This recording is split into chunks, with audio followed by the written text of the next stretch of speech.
abi ver. Sen burada dur.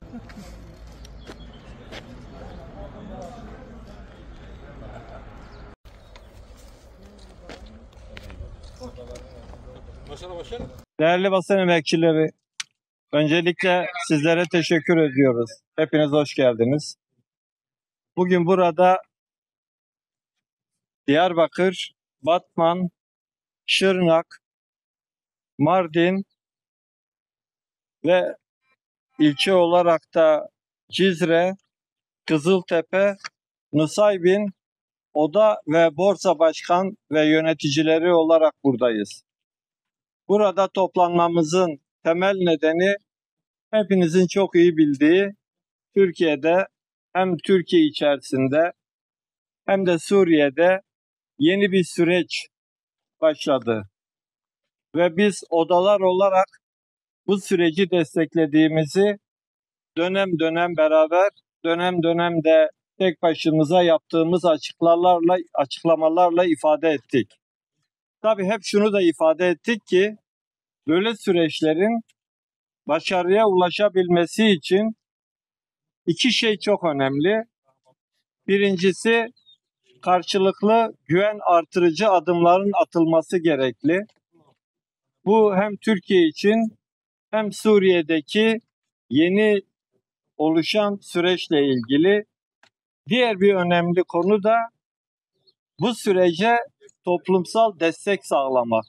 Yani toplumun desteğini sağlamazsak, toplum bundan hem çatışmaların bitmesi, yalnız çatışmaların bitmesi değil, aynı zamanda toplumun bu bölgede bugüne kadar yaşadığı mağduriyetlerin giderilmesi anlamında adımlar atıldığı takdirde süreç daha hızlı bir şekilde olumluya doğru gider. Tam da bu çerçevede bölgenin en önemli kapılarından biri olan Suriye sınır kapısı maalesef halen 13 yıldır geçişlere kapalı. Bölge Suriye ile ticareti yapmak için 1000 kilometreden fazla bir yol, bir lojistik maliyeti yükleyerek yapmak zorunda kalıyor.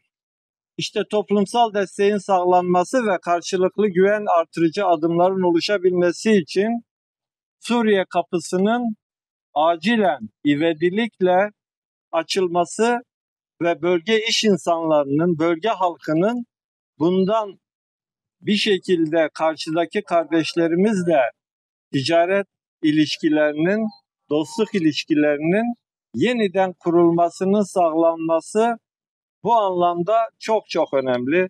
Bizler de bölge oda ve borsa başkanları olarak burada hem hükümete hem Suriye'deki yapılanmalara bir mesaj vermek, bir an önce bu kapının açılıp, ticarete açılıp, insan geçişine açılıp normale dönmesinin sağlanması için ortak bir açıklama yapmayı kararlaştırdık.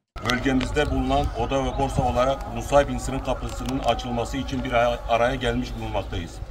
Bölge oda ve borsalar olarak bu kapının bölgemize ve Türkiye'ye önemli bir katkı sağlayacağından bu kapının açılmasının gerekli olduğunu düşünmekteyiz. Bu kapı, sınır kapısı iki yakasında sadece ekonomik değil, aynı zamanda sosyal, kültürel işbirlikleri kapısı da olacaktır. Mevcut konjonktürde kapının açılması için şartların oluşturduğunu düşünmekteyiz. Dolayısıyla hem Suriye'deki hem Türkiye'deki etkilerden bu kapının aktif hale gelmesi için gerekli çalışmaların yapılmasını bekliyoruz, saygılarımızı arz ediyoruz. Am her du yak milleti bebe yak milleti o maji ev derya hani ben vekirin feydak gelik mazın hebi ki milletin ma şehrin ma tabi ev hududun hani hududun yen sunina hatna navamada dani İro belki bejin mana ve derediteji hudud hana maçral sebilu mebediye ev hududun sunni hududun ma hem medvezi ko mesebiji ev deri ve be و دست تجارت بکرد aynı şekilde 1974 ya cizire hakkı dağdan avcı be vekilin ve derece ticaret bekirin çünkü af deriyen hani ticaret macidetir bikin و هی انسانی ilişki مجی هاتن چونه مجی زیادت بکن از رز و حرمت خوش واحد مش کارم